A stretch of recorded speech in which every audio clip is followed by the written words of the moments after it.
आईने हिंदी के एक नए एपिसोड में आपका स्वागत है और इस वीडियो में हम पहले एक ऐसे अपडेट के बारे में बात करने वाले हैं जो कि आपको सरप्राइज कर सकती है। दोस्तों, एक चीज तो क्लियर है कि आने वाला भविष्य ड्रोन वॉरफेयर का है और जिस प्रकार से भारत घातक और दूसरे प्रोग्राम्स पे काम कर रहा है उसको देखकर ये लगता है कि बड़ी संख्या में हमारी जो आर्म फोर्सेज हैं वो इनको इंडक्ट भी करेंगी। लेकिन इसी बीच इंडियन आर्मी को लेकर के एक बड़ी रिपोर्ट सामने आ रही है। मीडिया सोर्सेज की बात माने तो इंडियन आर्मी अब अपने एक खुद का जो अनमैन एरियल व्हीकल विंग है उसको विकसित करने वाली है। और बड़ी बात यह है कि ये सिर्फ इंटेलिजेंस गैदरिंग, सर्वेलेंस या रिकॉन मिशन को पूरा नहीं करेंगे, बल्कि ये एक डेडिकेटेड विंग होगी जो कि स्ट्राइक मिशन को एग्जीक्यूट करेगी। क्योंकि हम सब जानते हैं कि काफ़ी लंबे अरसे से भारतीय थल सेना क्लोज एयर सपोर्ट हो गया, डीप स्ट्राइक हो गई या आईएसआर मिशन हो गए, इनके लिए काफ़ी हद तक इंडियन एयरफोर्स के एसेट्स पे डिपेंडेंट है। लेकिन अब ये क्रम टूटने वाला है क्योंकि इंडियन एयरफोर्स ने ये इंडिकेशन दे दिए है कि वो इस समय stealth wing flying test bed, जिसको हम स्विफ्ट के नाम से जानते हैं, जो कि 1.1 टन का टेक्नोलॉजी डेमोन्स्ट्रेटर है घातक प्रोग्राम के लिए, इसके तरफ देख रही है। अब इंडियन आर्मी इसके तरफ क्यों देख रही है, इसके पीछे भी एक बड़ी वजह है। इंडियन आर्मी इसके तरफ इसलिए देख रही है क्योंकि वो ये चाहते हैं कि इस पर आधारित एक ऐसा प्लेटफॉर्म विकसित किया जाए जिसको भारतीय थल सेना एक मिनी बॉम्बर प्लेटफॉर्म के तौर पर यूज कर सकती है, जहां पर ये आईएसआर मिशन तो एग्जीक्यूट कर ही सकते हैं, लेकिन जरूरत पड़ने पर ये स्ट्राइक मिशन को एग्जीक्यूट करने में भी सक्षम हो सकते हैं। और इसीलिए भारतीय थल सेना इस प्रोग्राम को काफी क्लोजली मॉनिटर कर रही है। अगर हम स्विफ्ट टीडी की बात करें यानी टेक्नोलॉजी डेमोन्स्ट्रेटर की बात करें तो ये बेसिकली घातक का ही एक scale down flying wing prototype है जिसको एरोनॉटिकल डेवलपमेंट एस्टैब्लिशमेंट की तरफ से विकसित किया गया है। और ये इस समय जो घातक के लिए टेस्टिंग प्रोटोकॉल्स हैं इनको पूरा कर रहा है, जहाँ पर अलग अलग चीज़ें वैलिडेट की जा रही है। इस एयरक्राफ्ट ने ऑलरेडी अपने जो सबसोनिक स्टेबिलिटी टेस्ट है इसे 2022 में पूरा किया है। और ओरिजिनली अगर देखा जाए तो ये 13 टन का जो घातक यूकैप है उसके लिए एक टेक्नोलॉजी डेमोन्स्ट्रेटर की ही भूमिका निभा रहा है। और ये भारत का एक फ्लैगशिप स्टेल्थ स्ट्राइक ड्रोन बन सकता है अगर हम देखें तो। क्योंकि जी हाँ, घातक जो कि ऑलरेडी एक फ्लैगशिप ड्रोन है, उसी का जो स्केल डाउन वर्जन है ये भारतीय थल सेना की नज़र में है और वो इसे एक मिनी यूकैप बॉम्बर के तौर पर यूज़ करना चाहते हैं। हालांकि देखना ये होगा कि क्या उनका ये जो रिक्वायरमेंट है इसको मंजूरी मिलती है, क्योंकि इसमें हमें इंटरनल वेपन बेस भी देखने को मिलेंगी जो कि प्रिसीजन कैरिमिनेशन को भी कैरी कर पाएंगी, लोइटरिंग स्ट्राइक भी कर पाएंगी। इसके अलावा जो एक्सटेंडेड आईएसआर मिशंस हैं उनको भी एग्जीक्यूट करने में सक्षम हो पाएंगी। और जो स्विफ्ट है ये घंटों तक कॉन्टेस्टेड बॉर्डर्स में पेट्रोल कर सकता है, जानकारी प्राप्त कर सकता है। और यही चीज़ इस समय भारतीय थल सेना को इस प्लेटफॉर्म के प्रति काफ़ी अट्रैक्ट कर रही है।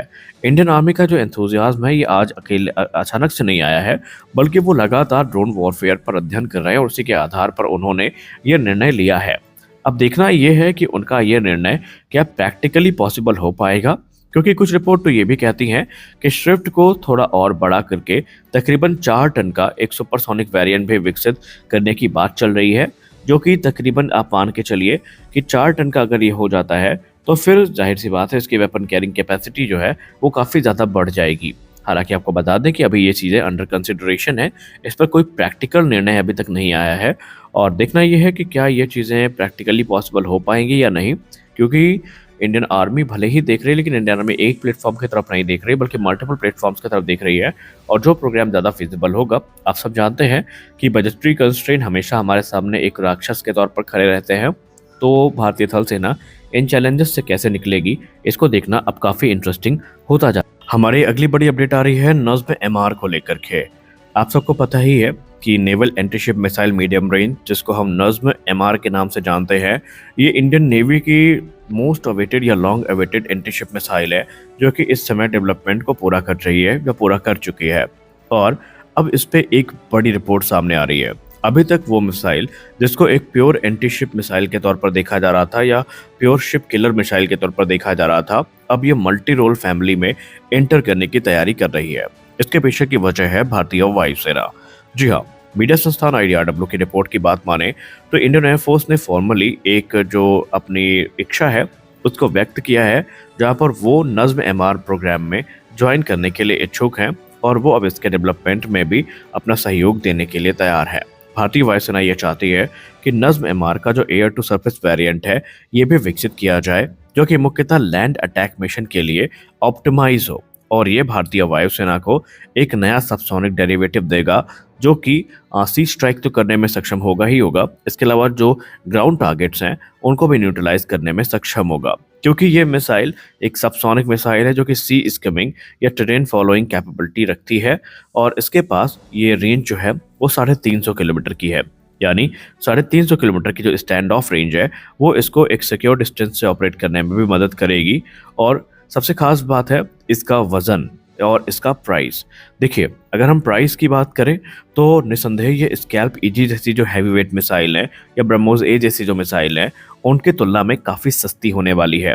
और यही कारण है कि इंडियन एयरफोर्स का जो ध्यान है वो नज्म एमआर पर आकर टिका हुआ है।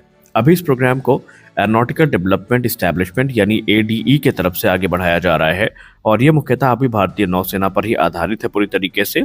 लेकिन अगर नज्म एमआर आने वाले भविष्य में ये कह सकते हैं इंडियन एयरफोर्स को ज्वाइन करती है तो इंडियन एयरफोर्स की कैपेबिलिटी में एक बड़ा बूस्ट हमें देखने को मिलेगा। खैर, अगर हम नज्म एमआर की बात करें तो ये जो बेस लाइन नज्म एमआर है ये एक all weather fire and forget over the horizon anti ship missile है, जिसको इस प्रकार से विकसित किया गया है कि ये फ्रिगेट्स को, कॉर्वेट्स को, डिस्ट्रॉयर्स को या फिर जो एम्फीबियस शिप्स हैं इनको डिस्ट्रॉय करने में सक्षम होगी।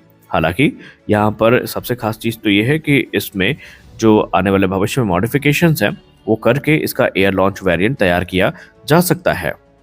इसको पावर करने के लिए एक ATGG जो कि स्मॉल टर्बोजेट इंजन है, इसकी डिलीवरी 2026 से जो कि शुरू कर दी जाएगी, उसका यूज़ किया जाएगा। और इसमें डुअल पल्स एक्टिव रडार हमें देखने को मिलता है जो कि इमेजिंग इंफ्रारेड सीकर के साथ है। और इसमें 200 किलोग्राम से ज़्यादा जो वॉरहेड है वो प्लेस किया जा सकता है।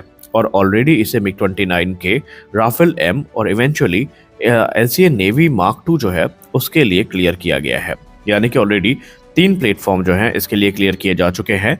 और अगर हम सीनियर DRDO ऑफिशियल की बात माने तो यहाँ पर इंडियन एयरफोर्स भी इसमें एक सिग्निफिकेंट ऑपरेशनल सिनर्जी में इंडक्ट करना चाहती है या इंटर करना चाहती है, जहाँ पर वो सेम मिसाइल को अपने जो air to ground strike mission है उनके लिए यूज़ कर सके। और इसके पीछे के बहुत सारे कारण हैं जिनके बारे में हमने ऑलरेडी डिस्कस किया है कि इंडियन एयरफोर्स अपनी जो मिसाइल कैपेबिलिटी है उसको इन्हांस करने पर ध्यान दे रही है। इंडियन एयरफोर्स की जहाँ तक इंटरेस्ट की बात रही तो ऑपरेशन सिंदूर के बाद से उन्होंने स्कैल्प जैसी जो मिसाइल है, ब्रह्मोस जैसी जो मिसाइल है, इनसे जो पाकिस्तान के अंदर तबाही मचाई है उसके बाद जो और नया ऑप्शन है उसको एक्सप्लोर करने में इंडियन एयरफोर्स काफ़ी इंटरेस्टेड नजर आ रही है। और इसी का कारण है कि इस समय नज्म एमआर प्रोग्राम में भी इंटर करने के लिए भारतीय वायुसेना काफ़ी ज़्यादा उत्साहित नजर आई है। अब देखना यह है कि उस प्रोग्राम में इंटर करते भी हैं या नहीं। आज के इस वीडियो में बस इतना ही। आशा करते हैं यह वीडियो आपको अच्छी लगी होगी। वीडियो अच्छी लगी वीडियो को लाइक करिए, नए चैनल को सब्सक्राइब करिए। मिलते हैं अगले वीडियो में, तब तक के लिए जय हिंद।